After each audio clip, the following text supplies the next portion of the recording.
Aiza M. Doramon. Welcome to Mabinay News Channel. Nagbabalik sa inyo MNC News, balitang tapat at maaasahan. Dito lang yan sa Mabinay Negros Oriental. Sa araw na ito, Oktubre 22, 2023, ay nagkaroon ng malaking isyu patungkol sa pagtaas ng mga bilihin na naging resulta sa mga kabataan na magpahayag ng kanilang mga opinyon patungkol dito. Live tayo ngayon kasama ang ating reporter na kasalukuyang nasa Municipality of Mabinay. Aiza D. Agdol, ano na ang sitwasyon diyan sa labas?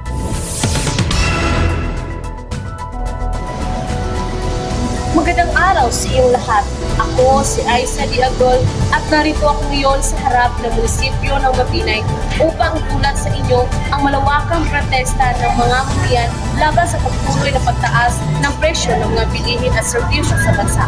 3 taon nakaroon ng malawakang pagtaas ng presyo ng mga bilihin at serbisyo sa buong bansa. Ayon sa mga eksperto, ito ay dahil sa pagtaas ng presyo ng langis sa pagkagdaig-daigang merkado. Ang mga tindahan at namimilihan ay napatupad ng mga bagong presyo na naging dahilan ng pagkabigla ng mga mamili. Marami ang consumer ang nabahala sa sitwasyon dahil sa bilang pagtaas ng presyo ng mga pangunahing bilihin tulad ng bigas, gulay, karne at isda. Sa kalusugan, patuloy pa rin ang pagtaas ng presyo ng bilihin at serbisyo sa buong bansa. Ang mga pamimili na pinapamuyuhan ng mga pag-iipon at pag-iingat sa kanilang mga gastusin upang masigurado ang kanilang kapuyahan ang gitna ng kalusukuyang sitwasyon. Ako po si Aiza D. Agdol, nagbabalita.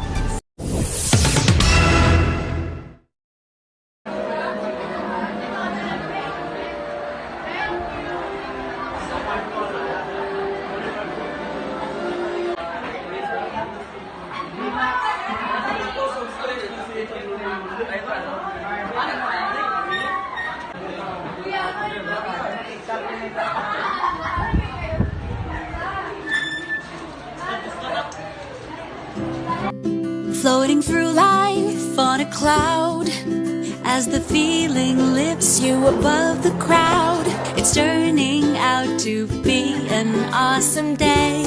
Close your eyes and hear the song, there's no reason to feel down. Close your eyes and let every happy feeling lift your feet off the ground. Up on cloud nine, there you shine.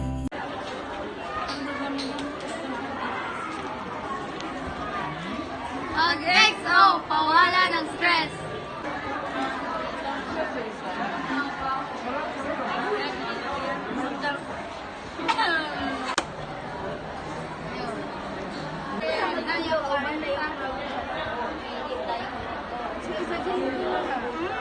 Yummy.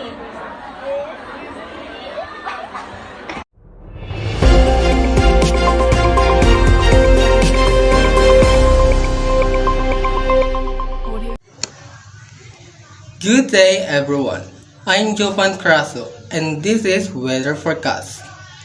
According to Pag-asa, asahan muli ang pag-ulan sa malaking bahagi ng bansa ngayong Huwebes dahil sa hanging habagat.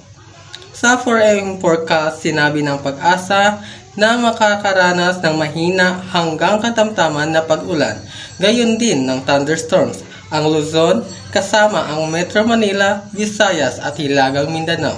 At ang mga baybaying dagat nito ay katamtaman hanggang sa maalon. Sa ibang dako ng bansa, ang hangin ay mahina hanggang sa katamtaman mula sa Hilagang Silangan at Silangan na may banayad hanggang sa katamtaman ng pag-ulan ng karagatan. Ito ang weather forecast ngayong araw. Nagbabalik MNC, balitang tapat at maaasahan.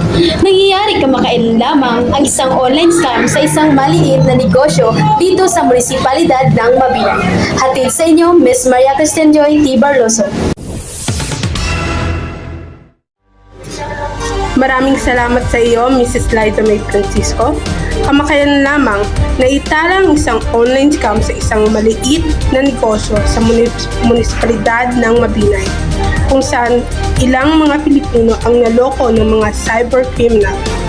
Ayon sa mga ulat, ang mga cybercriminal ay nagpapadala ng mga peking mensahe at email sa kanilang mga biktima.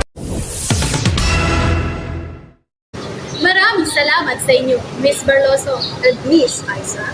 At sa muli, ako po si Liza May A. Francisco. At ako naman si Aiza M. Doraemon. Maraming salamat.